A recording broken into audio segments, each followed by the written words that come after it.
আসসালামু আলাইকুম দর্শক। আহ আজকের টপিকটা হচ্ছে সিনেম্যাটিক ইউনিভার্স। যে বিষয়টা নিয়ে এত কিছু হয়ে গেল, যেই বিষয়টার কারণে তাণ্ডব আজকে তাণ্ডব করে ফেললো। যেই বিষয়টা এর আগে কেউ ঘটাইতে পারে নাই, রায়হান রাফি ঘটাইলো। যে বিষয়টা আরো ঘটবে কি ঘটবে না বা কারা কিভাবে ঘটাইতে পারে, সেই সিনেম্যাটিক ইউনিভার্স নিয়ে আজকে কথা বলবো।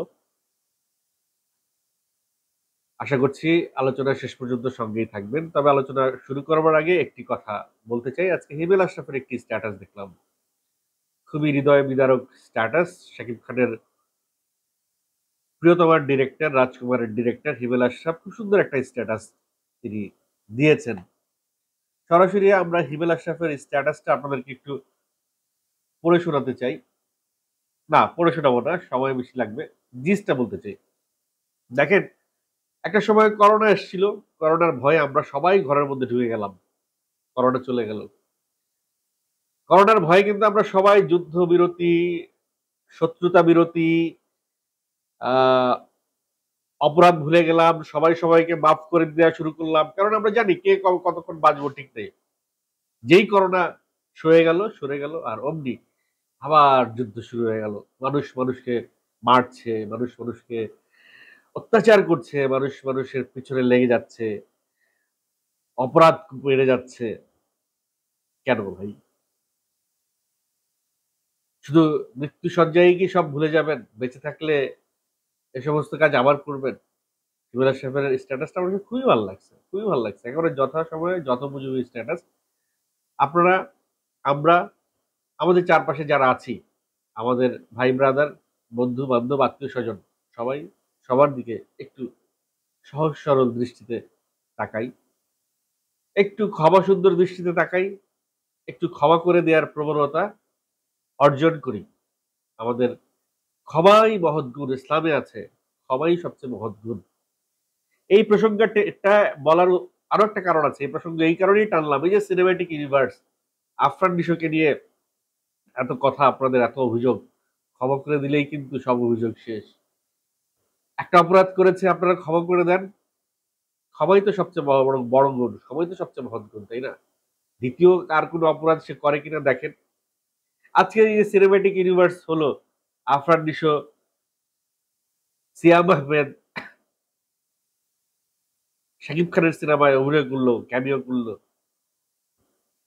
এতে করে পুরো সিনেমা অঙ্গনে একটা কম্পন সৃষ্টি হলো, এবং এটা উদযাপন যে আকারে হচ্ছে তার দ্বিগুণ আকারে হতে পারতো যদি আপনারা এই গো ধরে বসে না থাকতেন, যদি আপনারা ক্ষমা করে দিতেন। ক্ষমা করে দেন, দেখবেন জীবনটা অনেক আনন্দের, অনেক উৎসবের। ক্ষমা করে কাছে টেনে নেন, ক্ষমা করে পাশে নিয়ে বসান, ক্ষমা করে ভালোবাসতে শুরু করুন। দেখবেন সবকিছু সুন্দর, সবকিছু সুন্দর। তো যাই হোক, সিনেমাটিক ইউনিভার্সের আলোচনায় চলে আসি। আমাদের বাইরের দেশে, বিশেষ করে খুব বেশি দূরে যাব না, ভারতের কথাই চিন্তা করেন। গোলমাল নামে একটি সিনেমা করলো, থ্রি ইডিয়টস একটা সিনেমা করলো, আহ একেবারে রিসেন্ট যদি ধরি, হাউসফুল নামে একটা সিনেমা রিসেন্ট বেরিয়েছে, বলিউডে মুক্তি পেয়েছে এবং দুর্দান্ত পারফরমেন্স করছে দেখলাম। যদিও আমার কাছে অর্ধেক দেখে আমি আর দেখি নাই। আমার কাছে এটা সিনেমার রিভিউটা আমি পরে দিব, এখনই দিব না। বাট যেহেতু অর্ধেক দেখছি, আর অর্ধেক কবে দেখবো, দেখার পরে আমি রিভিউ দিব। কিন্তু এই যে একই সিনেমায় একাধিক তারকাদের ইনভলভমেন্ট যখন হয়, তখনই এটা সিনেম্যাটিক ইউনিভার্স। তো সেই সিনেম্যাটিক ইউনিভার্সটা বহু বছর পরে বাংলাদেশে ঘটলো। এর আগে যে ঘটেনি তা না, এর আগে হয়েছে। একই সিনেমায় আমরা মান্নাকে দেখেছি, মান্নার সঙ্গে ফারুক সাহেবকে দেখেছি, তার সঙ্গে বুলবুল আহমেদকে দেখেছি, আবার ফারুক সাহেব, সোহেল রানা, মানে এক সিনেমায় ৩-৪ জন স্টার সুপারস্টারকে দেখেছি। কিন্তু সেই ধারাবাহিকতা একটা পর্যায়ে গিয়ে একক নায়কে পরিণত হয়ে গেছে। একটা বিষয় কি জানেন? সিনেমাটিক ইউনিভার্স হওয়ার একটা সুফল আছে। সুফলটা হচ্ছে যে ধরেন ফারুক সাহেবের যারা ভক্ত, রাজ্জাক সাহেবের ভক্তদের সঙ্গে ফারুক সাহেবের ভক্তদের একটা ইউনিটি হয়ে গেল, একটা মোলাকাত হয়ে গেল। এই যে মোলাকাতের একটা উৎসব উদযাপনের একটা উপলক্ষ হয়ে দাঁড়ায়। এখন আফরান নিশোর ভক্তরা গিয়েছে তাণ্ডব দেখতে, শাকিব খানের ভক্তরা গিয়েছে তাণ্ডব দেখতে, সিয়া মাহমুদের ভক্তরা গিয়েছে তাণ্ডব দেখতে। একটা সিনেমা পাড়ার উৎসব হয়ে গেল। সকল নায়কের ভক্তরা একসঙ্গে একই প্ল্যাটফর্মে একই ঘরে বসে একই সিনেমা দেখছেন আর উৎসব করছেন। এর চেয়ে আনন্দের, এর চেয়ে সুখের, এর চেয়ে ভালো লাগার আর কি হতে পারে? সিয়াম আহমেদ, আফরান নিশো, এই দুইজন অপেক্ষাকৃত অনেক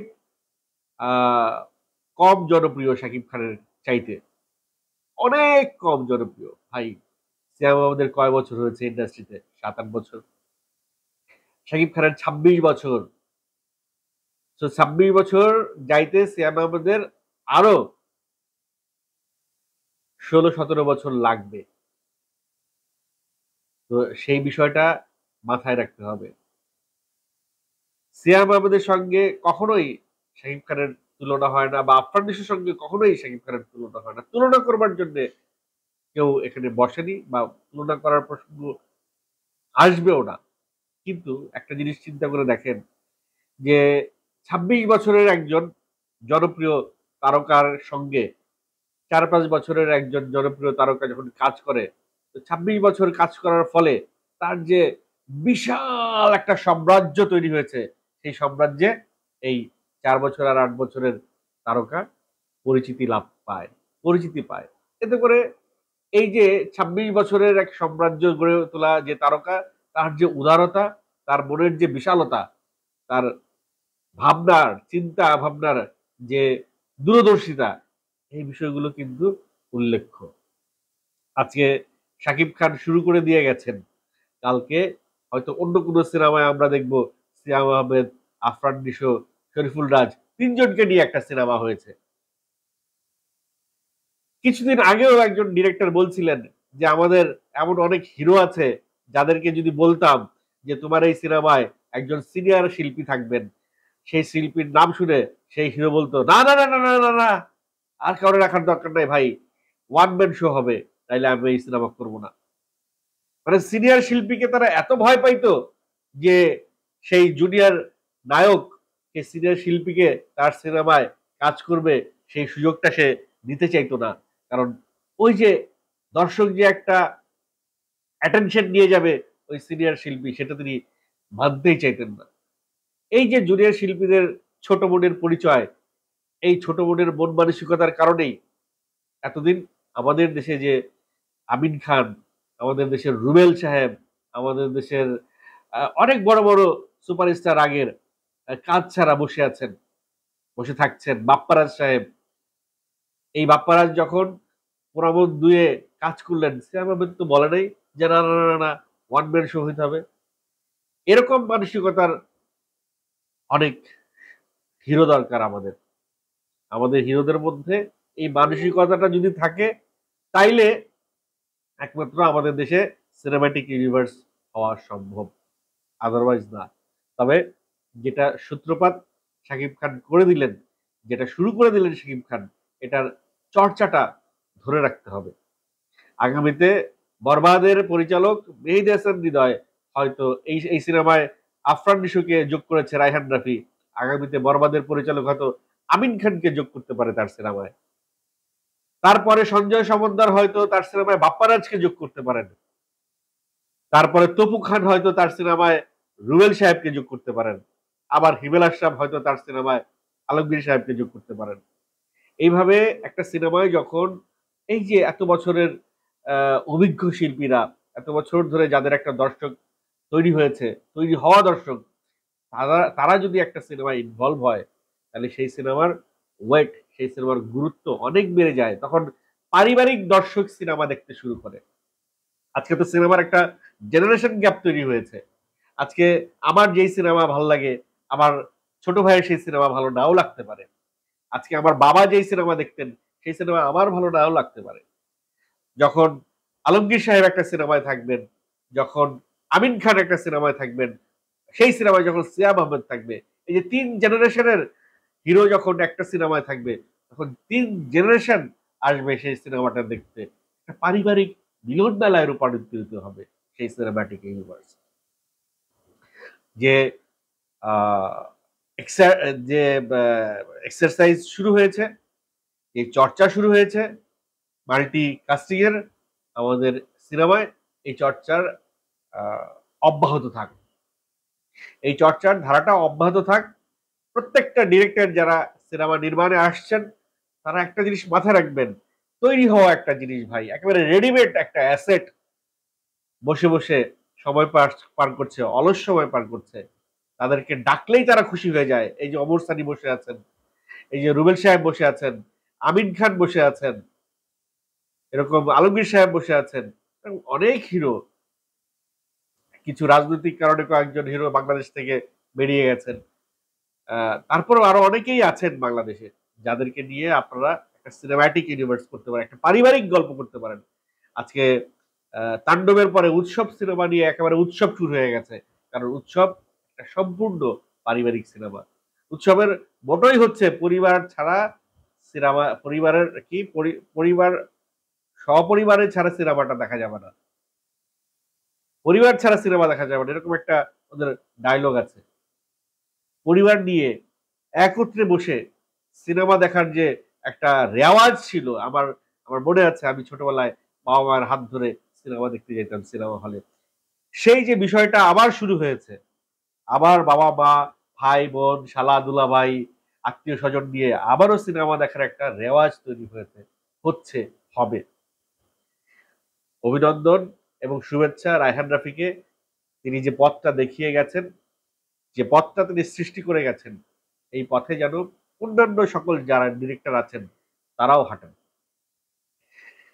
আফরান নিশো, সিয়াম আহমেদ এবং শাকিব খানকে নিয়ে যে হিন্টস দিয়ে গেছে তাণ্ডবে, এই হিন্টস মোতাবেক এই তিনজনেরকে নিয়ে আরো একটা সিনেমা আসছে, সেটা তাণ্ডব 2 হতে পারে।